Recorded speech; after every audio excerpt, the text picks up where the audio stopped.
En defensa, Pérez Molina también se ha presentado una acción de amparo a favor del presidente de la República. El vocero presidencial, el coronel Ortega, ha asegurado que no son los abogados del Estado de Guatemala, ni tampoco representantes del presidente Pérez Molina, quienes han presentado esta acción de amparo a su favor. Vámonos a las redes, tenemos mensajes ya con defensa Pérez Molina. Solo, Juan Carlos, perdón, solo en eso mismo, el abogado Guillermo Lemus se presentó porque escucharon por los medios de radio, en este caso, este recurso al que se hace referencia, y él sí se presentó en nombre del presidente Otto Fernando Pérez Molina, para solicitar una copia de ese expediente, aclarando que ellos no habían presentado ese documento original, que están pidiendo copia del expediente y cualquier otra documentación adjunta para poder evaluarla y evaluar quién fue el que hizo eso en nombre del presidente, cuando él en ningún momento ha hecho nunca ha recurrido en contra de esa acción. De esa acción de amparo. Esos son los temas en defensa Pérez Molina, que es nuestro hashtag de la noche. Estuardo, por dignidad ya hubiera renunciado. Ana, no puedo creer que un abogado ponga un amparo en defensa de Pérez Molina sin conocimiento de él. Es mentira, es lo que plantea Ana. Alejandro, ¿cuál defensa? Si ese señor ya perdió credibilidad y sobre todo que los guatemaltecos ya nos cansamos de tanta corrupción. Milton, qué sinvergüenza y cara dura, no mano dura, es Otto Pérez Molina, apuesto a que no pasa este mes sin que renuncie. Lucía nos plantea, la única defensa posible y aceptable es la renuncia. Otto Pérez Molina debe de renunciar y enfrentar a la justicia. ¿Será que lo del recurso solo fue para tantear la reacción del pueblo y luego negar haber colocado el mismo? Nos dice Juan Carlos Girón. Nos piden, bueno, eso es lo que tenemos esta noche hasta el momento con defensa Pérez Molina. Le doy la bienvenida, las buenas noches y la palabra al licenciado Felipe Chicola. Buenas noches, Juan Carlos, Quique y todos los televidentes que nos acompañan en casa. Aquí otra vez, sigamos construyendo sobre muchos de los temas y de los argumentos que hablábamos el día de ayer, que es identificar las similitudes del caso de Roxana Valdetti con el caso de Otto Pérez Molina cuando se presente el antejuicio. En el caso de Valdetti, si se recordarán, cuando la Corte Suprema de Justicia da trámite al antejuicio y lo traslada al Congreso, Valdetti, a través de su abogado, presenta un recurso de amparo ante la Corte de Constitucionalidad justamente en el periodo en que el Congreso estaba evaluando la integración de la pesquisidora y demás. La Corte de Constitucionalidad, que es la que conoce el amparo en contra de la Corte Suprema, le solicita a la Suprema, mire, mándeme el expediente para evaluar, se toma su tiempo, y en el plazo de ley, declara improcedente el recurso de amparo, con lo cual termina de allanar el camino para que el proceso continúe en el Congreso. Pareciera que aquí la similitud se está replicando, solo que aquí un poco como que el elemento o como que la vuelta extraña en este proceso es justamente el hecho de que hoy aparezca un abogado cuestionando el origen y la legitimidad de ese recurso de amparo. Si la Corte de Constitucionalidad rechaza o no otorga, mejor dicho, el amparo provisional, básicamente ya está allanado el proceso para que mañana en la sesión extraordinaria el Congreso pueda proceder con la integración de la pesquisidora. Pero otra vez, recordemos, lo que ocurre en el Congreso y la celeridad con la que el Congreso empiece a operar el antejuicio va a ser el indicador de cómo van a soplar los vientos. Si el Congreso retrasa el día de mañana la integración de la pesquisidora, ya sea porque no hay quórum, porque quieren esperarse el fallo de la Corte, etcétera, etcétera, etcétera, esa es una señal de que el Congreso está a compadre hablado protegiendo la espalda del presidente. Con el argumento del presidente sobre la responsabilidad en el caso X, otra vez yo también considero que jurídicamente es difícil probar la responsabilidad que pudo haber él tenido sobre el nombramiento de Juan de Dios Rodríguez. Es cierto, políticamente y en términos morales todos sabemos que Otto Pérez Molina nombró a Juan de Dios Rodríguez para ir a saquear el Seguro Social, y eso estaba evidente desde el momento en que nombra a su testaferro, al que le sacó el clavo en el problema de MDF, y a su exsecretario privado para administrar el Seguro Social. Ahí había un contubernio, ahí era compadre hablado, era el premio por haberlo ayudado. Eso es evidente en términos políticos y en términos de comunicación. Pero de forma jurídica, probar algún grado de responsabilidad del presidente sobre las actuaciones posteriores de Juan de Dios Rodríguez, yo no soy abogado, pero me cuesta ver cómo construir ese caso. En donde sí no me cuesta ver cómo construir el caso es en el otro, en el de la línea. Porque a Otto Pérez le aplica exactamente el mismo argumento sobre el cual la Corte Suprema de Justicia y el Congreso operó el antejuicio contra Roxana Valdetti. Y hay varias escuchas telefónicas que han sido publicadas en medios de comunicación que se pueden consultar en red y demás, en las cuales en las conversaciones entre los hoy detenidos por el caso de las líneas se menciona: el presidente me ordenó que tomara control de, el presidente me dijo que pusiera 4 cuentas. Es exactamente el mismo caso que cuando decía: la señora quiere a Franco, la R dice que tal cosa. Entonces, dentro del proceso de la investigación por el caso de la línea, nos topamos con algunos indicios que pudieran indicar que alguien con el epíteto, el título de presidente, puede estar involucrado. Y entonces el proceso de antejuicio lo que es decir, bueno, derivado justamente de la relación, las vinculaciones políticas y demás, lo que hay que permitirle a las autoridades de investigación, al Ministerio Público, es que evalúen si Otto Pérez Molina, presidente de la República, puede ser la persona a la cual los integrantes de la línea se refieren como el presidente. Es exactamente el mismo argumento de la Corte Suprema, es decir, vamos a permitir que el Ministerio Público evalúe si la R, la señora, la 2, pueda hacer que sea Roxana Valdetti. Pero para descubrir si es o no es, hay que permitirle al órgano de investigación investigar. Y para eso hay que levantar el antejuicio. Por eso es que jurídicamente a mí no me queda duda que en el caso de la línea el proceso es idéntico al de Roxana Valdetti. Lo que hay que ver es si políticamente el Congreso lo opera con la misma celeridad que en el caso de la vicepresidenta. Hay que tener en claro algo. Es que yo creo que estamos perdiendo. El tema del antejuicio es un tema estrictamente legal.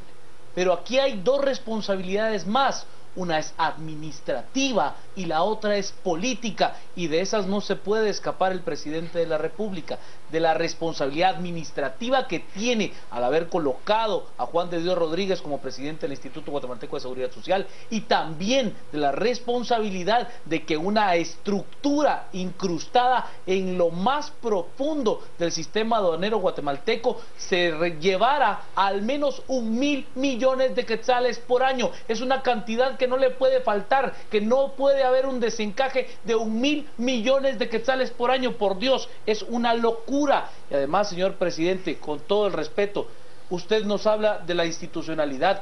Hoy usted ya no tiene el peso político y la legitimidad para poder liderar los cambios que este país necesita y que la gente en la calle está solicitando. Es que ya no tiene cómo usted venir y decirle a la gente: vamos a cambiar un sistema, porque usted es parte de ese sistema. Es muy complejo. Vámonos a las redes. Estamos esta noche con Defensa Pérez Molina. Fernando Ríos nos dice: Otto Pérez Molina dice que no tiene nada que ver, va a mandar a un representante legal, presenta un amparo en la CC.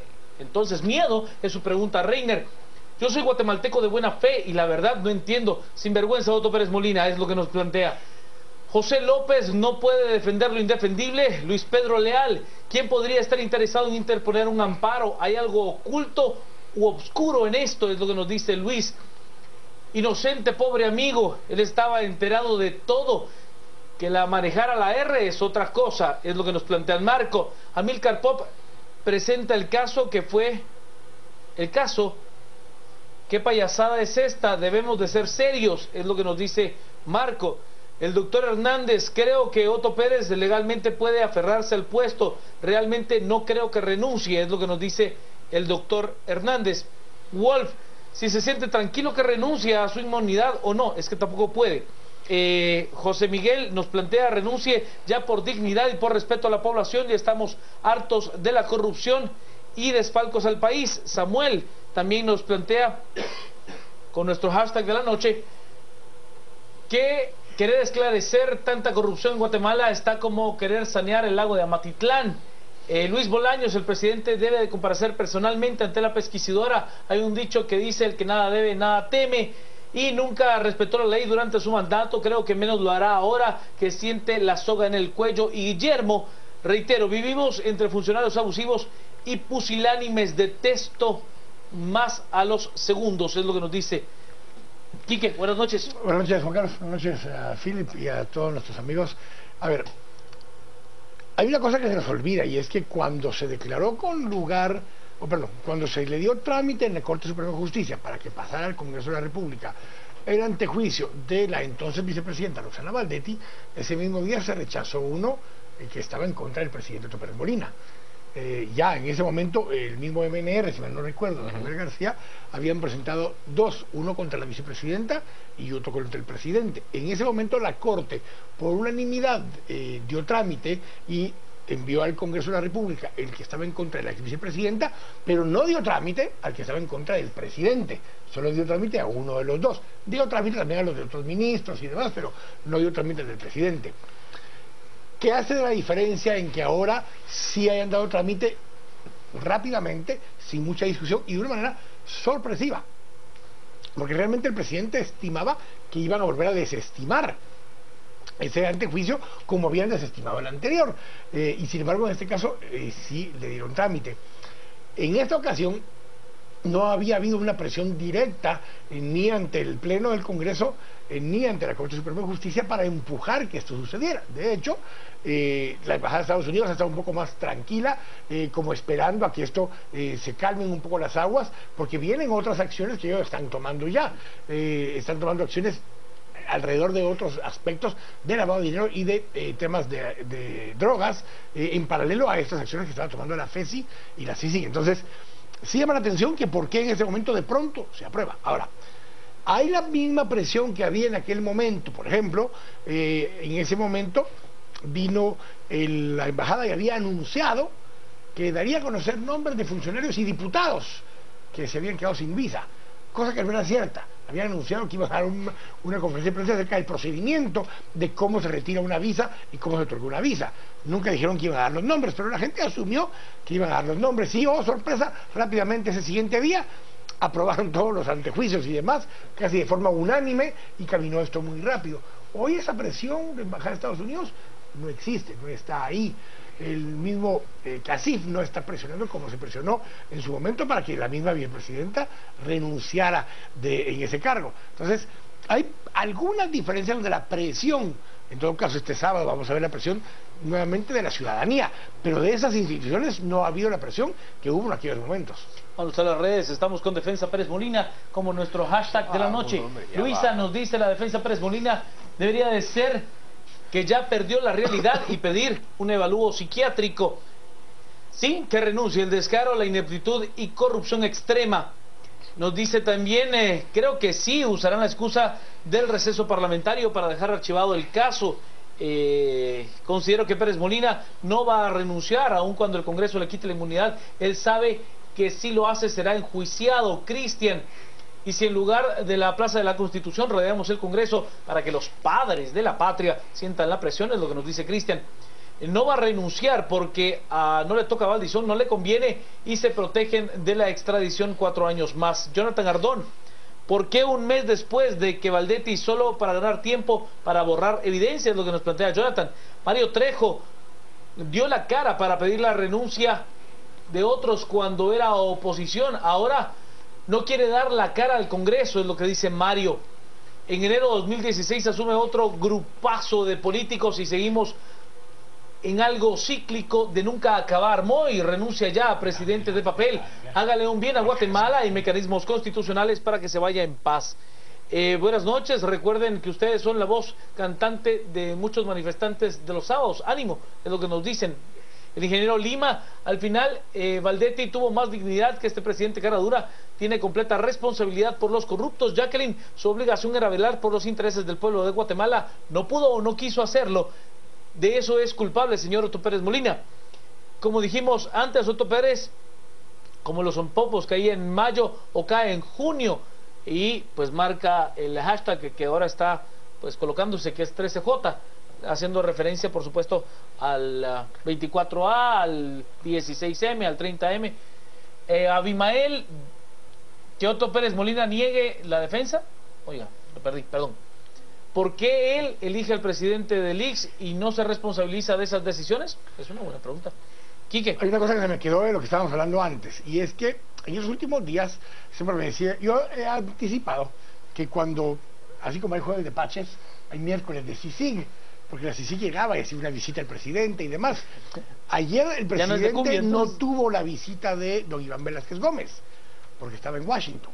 Okay. Hasta hoy regresó don Iván Velázquez Gómez, así que de repente va a ser viernes de CICIG en vez de miércoles de CICIG esta semana, y le trae buenas nuevas, o como dirían allá los gringos, good news, pero no sé si para el presidente. Hay un par de versiones, por ejemplo, frente al argumento del abogado Guillermo Lemus de que el amparo que presenta Edgar Elías es espurio, tiene un origen desconocido. Por ahí, tal vez un par de datos. El asesor de tesis de Edgar Elías es Adrián Zapata Alamía, que es el hijo de Adrián Zapata, el asesor en materia de desarrollo rural del presidente Pérez Molina, y quien integró la terna de posibles vicepresidentes luego de la salida de Valdetti. Otra vez, no estoy diciendo nada, solo construyendo, para que cada quien pueda hacer su criterio. Y aparte de eso, por ahí pues, se hacía la mención de los funcionarios pusilánimes, pues por ahí algunos amigos pusilánimes del presidente se han dado a la tarea de ver quién le hace el favor y no ser necesariamente un abogado directamente vinculado o relacionado con el presidente quien presente el amparo y lleve su defensa. Entonces pareciera que sí hay un ejercicio, un esfuerzo de personajes cercanos de la rosca de poder de militares cercanos a Otto Pérez Molina, que están tratando de tercerizar procesos, de no llevar a cabo de no enviar un delegado del presidente, un representante del presidente a pelear su caso, sino de conseguirse abogados externos que lo hagan. También Fisher. Pues también Carl Fisher ya se presentó. ¿Por qué lo digo? En lo personal. Porque el día de ayer, un par de asesores del presidente me decían, es que el presidente va a enfrentar políticamente al Congreso para que demostrarle al pueblo de Guatemala que va a salir intacto de este proceso. Eso me decían dos asesores del presidente. Pero lo que estamos viendo es que debe estar asustado, porque tal vez él no está realmente mostrando que políticamente quiere enfrentar al Congreso, pero tampoco no quiere demostrar que tiene miedo. Pero entonces, ¿qué hace? Terceriza. Se consigue que sus amigos de la rosca militar le traten de buscar asesores externos y que sean ellos, abogados externos y que sean ellos los que presenten. Y hay otra cosa que se dio ahí, para que recordemos también, cuando se dio el caso de la Roxana Valdetti tercerizó su renuncia. Bueno, también usó al presidente, perdón. Pero cuando también el caso de Roxana Valdetti, cuando ella se vio enfrentada a esto, también recurrió en la Corte, en la CC, y fue rechazado. En ese caso ella sí recurrió ante la Corte y rechazaron ese recurso en la CC. Pero hay una cosa adicional. Mucho se habla acá como si estuviéramos atacando a las personas. Las personas no son las instituciones. La presidencia no depende de que Otto Pérez Molina esté en el cargo. La presidencia es una institución que justamente no depende de personas para que la institución prevalezca. Y si la persona sale porque renuncia o porque es un momento dado desaforado del cargo por un proceso legal, de cualquiera de las formas, la institucionalidad de la presidencia se mantiene. Entonces, aquellos que dicen que el que salga Otto Pérez Molina de la presidencia rompe la institucionalidad o va en contra incluso de la Constitución, no tiene nada que ver eso, al contrario. Esto nos demostraría, como nos demostró en el 93, con la salida de Jorge Serrano y de Gustavo Espina, que la institucionalidad se mantiene a pesar de que las personas salgan en un momento dado de la institución. Y si la persona está más preocupada por la institucionalidad, renuncia. Porque el mantenerse en el espacio, desgastando la función y defendiéndose constantemente, le resta posibilidades a la institución de actuar en las responsabilidades que tiene esa institución. Entonces, renunciar más bien respalda a la institución. El no renunciar es un hecho personal de prevalecer en el cargo, no de mantener la institucionalidad. Y para aquella persona que sigue insistiendo en que la renuncia de Otto Fernando Pérez Molina sería un rompimiento a la institución, estamos claros en que no hay un rompimiento institucional, que no hay un rompimiento al orden constitucional de Guatemala, porque la misma Constitución Política de la República prevé la situación, prevé cuál es el mecanismo a darse para que haya una sustitución legítima y en ley, manteniendo el orden constitucional de nuestro país. Vámonos a las redes. Estamos esta noche con Defensa Pérez Molina como nuestro hashtag de la noche. Ya somos trending topic a esta hora. Nos dice Mario Maldonado, resulta que ahora Otto Pérez era el único que no sabía lo que pasaba en el Ix y la línea. Según él, somos tontos. Carlos nos dice, este Otto Pérez Molina siempre ha actuado al margen de la ley, ahora la ley le va a pasar la factura. Byron, presidente, por dignidad personal, renuncie. Otto nos dice, la pregunta de fondo es, ¿quién le dirige la ruta a Otto Pérez? El CACIF, los Estados Unidos. Él no actúa por sí solo, obedece órdenes. Pablo José Lima, a quien saludamos desde este espacio, nos dice, tenemos los ojos puestos en el Congreso, cuidado señores diputados, mucho cuidado. Nos dice también entonces que se metan presa a la mamá de Juan de Dios Rodríguez por haberlo traído al mundo. Bueno, Otto Pérez allí sí no tiene responsabilidad sí tiene, administrativa indudable. Política. Sí, claro, por supuesto. Mario nos dice, solo está estirando su caída, morir como babosa que le ponen sal, muerte lenta e indigna, váyase ya presidente, dice Mario Arturo. Fernando, la única manera en la que Otto Pérez Molina es que Estados Unidos así lo desee, de lo contrario no va a pasar, es lo que dice Fernando. Adolfo, ojalá el Congreso le dé viabilidad para que le quiten la inmunidad, que lo demuestre como un ciudadano común y corriente. Y que, ojo, no va a ser de todos modos un ciudadano común y corriente, que le quiten el derecho ante juicio, va a ser que siga siendo presidente, claro, y desde la presidencia pueda enfrentar en todo caso la investigación, y si en todo caso después de eso procediera a hacer alguna apertura de juicio, podría proceder. Lo único que permite el que se quite el antejuicio es que permite que se le investigue, aunque siga en su cargo, a menos que le llegaran a decretar prisión preventiva, lo cual haría imposible ejercer el cargo. Pero, a ver, hay que entender una cosa, Quique, o sea, el que el Congreso de la República le quite el derecho de antejuicio al presidente Otto no implica culpabilidad. No es una condena. No implica es que no es una condena jurídica. Es. O sea, allí lo que hay es la oportunidad para que los entes investigadores vayan a eso. Ajá. Pero también el mensaje político, porque es lo que siempre hemos dicho, el antejuicio hay que leerlo desde el camino jurídico, lo que permite en términos de investigación penal, cuál es el procedimiento constitucional y legal que se establece tanto en la Constitución como en la ley de antejuicio, y que eso lleva una dinámica. La otra dinámica es la política. Por ejemplo, Roxana Valdetti renunció cuando ella ve que el antejuicio camina, que no tiene ningún apoyo externo, que la mayoría de actores políticamente relevantes pedían su renuncia y que en la calle la gente pedía su cabeza. Entonces, cuando convergen todos esos factores, el camino político es lo que lleva a Valdetti a decir, aquí salgo para afuera. Lo mismo ocurre con el presidente. Hay un proceso jurídico legal que está caminando en el Congreso de la República, que va a terminar en un juicio político, porque al final la decisión de las bancadas de si le quieren levantar o no levantar el antejuicio a Pérez Molina es una decisión puramente política. Pero aparte de eso hay un proceso político que es independiente, pero está relacionado al antejuicio, y es, si la presión sube, si las demandas ciudadanas crecen, si los actores políticamente relevantes le retiran su apoyo al presidente, queda orillado. Y en esas condiciones, lo más razonable es renunciar y poner a disposición el cargo. Porque es un poco miren, honestamente, si hacemos un análisis de lo que ha pasado con el presidente, a su vicepresidenta lo obligaron a renunciar. A su ministro de Gobernación, que era su hombre más cercano, lo obligaron a renunciar por irregularidades en la cartera. El secretario privado está guardando prisión preventiva. Su yerno y el secretario general también fue obligado a renunciar por irregularidades de tráfico de influencia, enriquecimiento ilícito y demás. Tuvo que aceptar que le impusieran la prórroga de CICIG después de que muy machito se pasó 6 meses diciendo, no la voy a prorrogar. tuvo que cederle el podio presidencial al embajador de Estados Unidos en una clara evidencia de cómo están las relaciones de poder. Hoy básicamente está a esto de que el antejuicio camine en el marco de la peor crisis política. No le queda ningún funcionario cercano en el gabinete. Los únicos funcionarios cercanos que le quedan son los de la Secretaría Técnica del Consejo Nacional de Seguridad, que su rosca de militares de asesores que ven otras cosas. Es que díganme, perdón lo que voy a decir y me va a salir, y lo admito, es que ya solo falta que lo obliguen a salir a dar una conferencia de prensa en calzoncillos.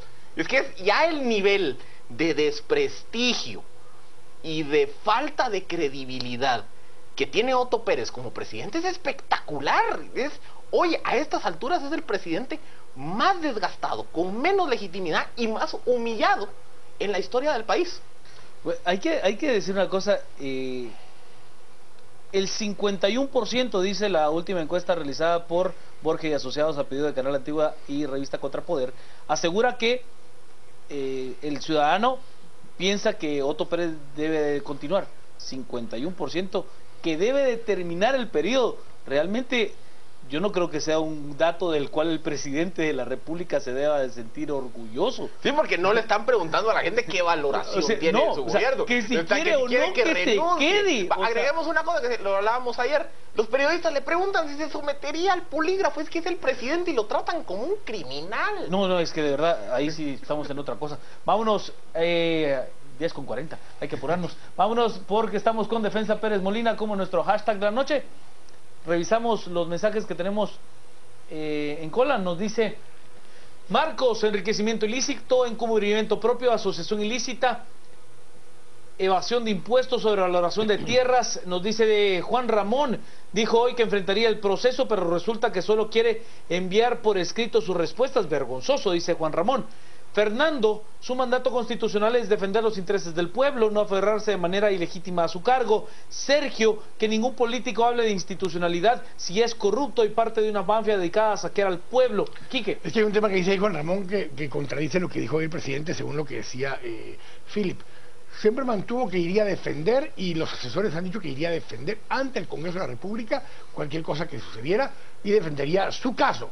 Sin embargo, también mandaron a decir hoy que, porque eso así lo permite la ley, que puede mandar por escrito su informe y responder por escrito, por medio de un mandatario, las preguntas que tenga la comisión pesquisidora.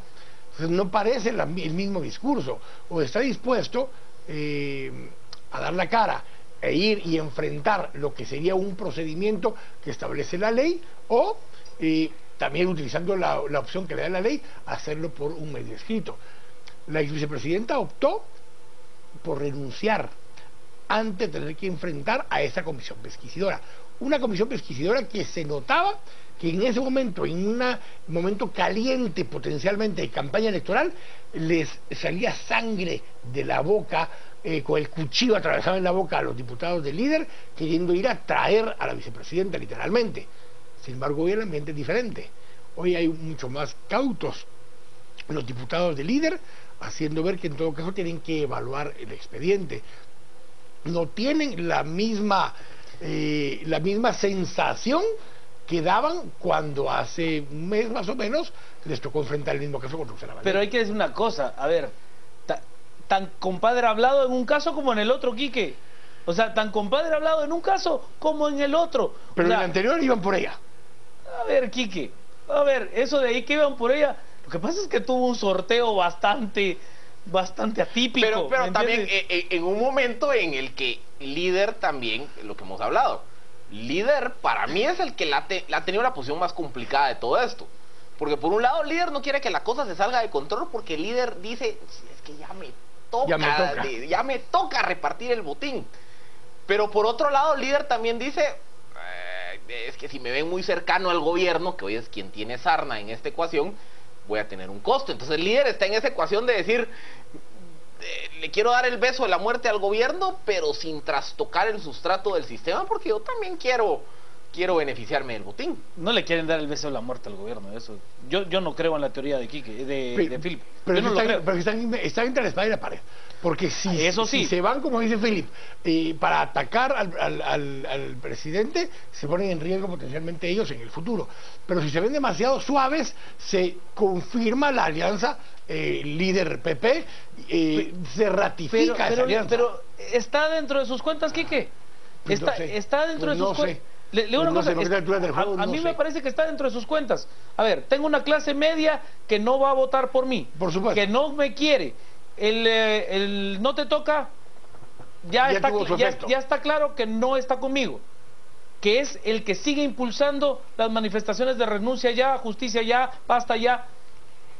Está dentro de mis cálculos. O sea, mi voto personal, mi voto futuro, no tiene ningún efecto si yo le digo o no le digo a Otto Pérez, pues que ahí está su antejuicio y que vaya a defenderse a las cortes. Ese es su análisis actuarial que está diciendo ellos, que van haciendo cuentas de por qué lado hay más riesgo o menos riesgo. Claro. Y en base a eso tomará una decisión. Ahora mañana, cuando el Pleno del Congreso, en todo caso, reciba oficialmente la solicitud de antejuicio, tienen que sacar la tómbola.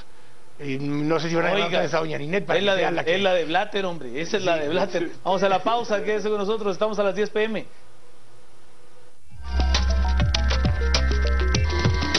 Este segmento fue cortesía de Curbodegua, los techos curvos de Guatemala.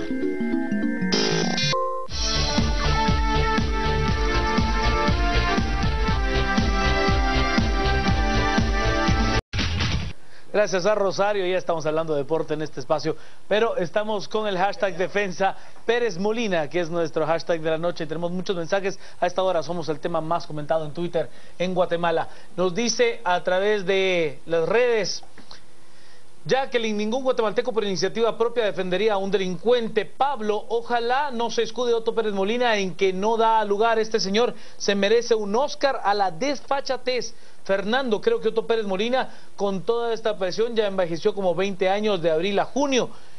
Otto Pérez Molina es la vergüenza del pueblo ante el mundo. Eso de la inmunidad tristemente dependerá de los padres de la patria, entrecomillado, pues, dice Oscar. Alejandro, lujo de poder demostrado por la Embajada de los Estados Unidos, que vuelan helicópteros sin pedir permiso a nadie. ¿Y qué? ¿Qué cinismo el de Otto Pérez Molina al querer lavarse las manos con tanta corrupción de su mismo gobierno? Si está limpio, renuncia y enfrente a la justicia. Lo asesoran mal, no sea tonto. Qué vergüenza estarse aferrando al poder.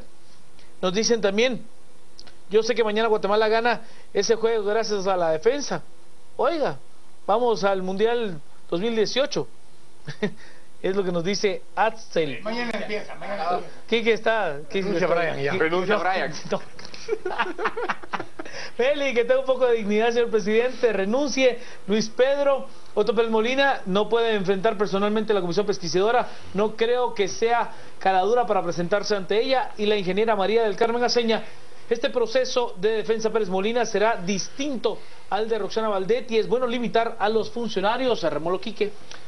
A ver, yo creo que sí. Obviamente hay muchas diferencias, como decía María del Carmen, pero tenemos que poder entender que el proceso en que estamos metidos en este momento también en cuenta un Congreso de la República ahora sí ya en plena campaña electoral. Porque usted no ve tanta publicidad como otros años. Estamos a menos de 90 días de las elecciones. No vemos tanta publicidad como otros años, pero los candidatos están caminando y están yendo a sus comunidades y están trabajando. Venir mañana al Congreso de la República para atender un caso como esto, un día viernes en plena campaña, no crea que les agrade mucho por el trabajo que están haciendo. ¿Irán a venir? Ese es el otro tema. El primer tema es que si irán a venir para poder hacer el quórum. Es posible que ni siquiera vengan. Entonces aquí ya va a empezar a ver usted la diferencia. Cuando fue lo de Roxana Valdetti habían 154 diputados en el Pleno en un momento dado. Casi estaban todos los diputados en el Pleno. Los que no estaban enfermos o estaban de viaje. Y eso y otros estaban en un meeting. Sí, pero por eso era uno. Mañana probablemente habrá una gran mayoría. Estaba en meeting y es quien dijo hoy: si lleguen diputados, hay que ser serios. Pero ese es el punto. Yo creo que mañana eso es parte de lo que es la diferencia, el tiempo que ha pasado. Y hay otra cosa que tienen que tomar en cuenta: estamos a punto de que se cumplan los 2 meses del tiempo que le dio la juez Sierra Stani en ese momento a el MP y a la FESI y a la CICIG para presentar las pruebas para aperturar a juicio por el caso de La Línea. Y ahí hay varios temas que lo que implican. Uno, durante los allanamientos se recopiló mucha información nueva, pero además hay testimonios de varios de los que han estado participando que están empezando a dar información nueva acerca de quiénes más estaban involucrados o no. Hoy en la mañana, justamente hablando con Quique Naveda y Bill Barreto, uno de los temas que surge es que había algunas de las escuchas tienen mucho más profundidad y dicen cosas más allá de lo que hasta ahora se había escuchado en público. Una de ellas habla concretamente del secretario de la vicepresidenta. O sea, dice esa frase concretamente, cosas que no se habían escuchado antes. Les está haciendo más información con la información recabada, con los allanamientos que se llevaron a cabo, con la información en las computadoras y con la información que se obtuvo en las oficinas de Boutique Emilio. Allí hay muchísima información que está sirviendo para poder seguir ampliando estos casos, no solo en contra de Roxana Valdetti, sino que también en contra de Otto Fernando Pérez Molina. Philip. Esto apenas empieza, y como dice aquí mi querido Quique. Pero si lo que es también ahora, this is just beginning, dice también en inglés. Esto es, miren, el proceso político yo sí creo que va a ser más lento que el de Valdetti. No creo que el presidente va a agonizar, y creo que aquí falta mucho. Esto es aquí, vamos a tener para entretenernos las siguientes semanas, como también con el caso de Valdetti. Yo me caso con una frase que dijo el comisionado Iván Velázquez en una conferencia hace un par de semanas: los tiempos de la investigación son más lentos que los tiempos de la demanda ciudadana. Leyendo entre líneas es: tranquilos, que ahí vamos. El sitio y diario digital Soy 502 reporta una reunión de emergencia de parte de los miembros del Partido Patriota en su sede nacional. Ya va a salir Emi Mazariego, Soto Pérez Leal y según 502 dice que Roxana Valdetti. Y llegó Roxana Valdetti aparentemente en un vehículo que ingresó sin que la pudieran ver, pero que escucharon adentro voces donde decía que le daban la bienvenida a la secretaria general. Pero la que sí llegó fue Daniela Beltranera, que sigue visitando dependencias del Estado, por cierto, a pesar de que ya no trabaja en el Estado. Vamos al resumen. Cementos Progreso. Compartimos sueños, construimos realidades. Presenta este segmento.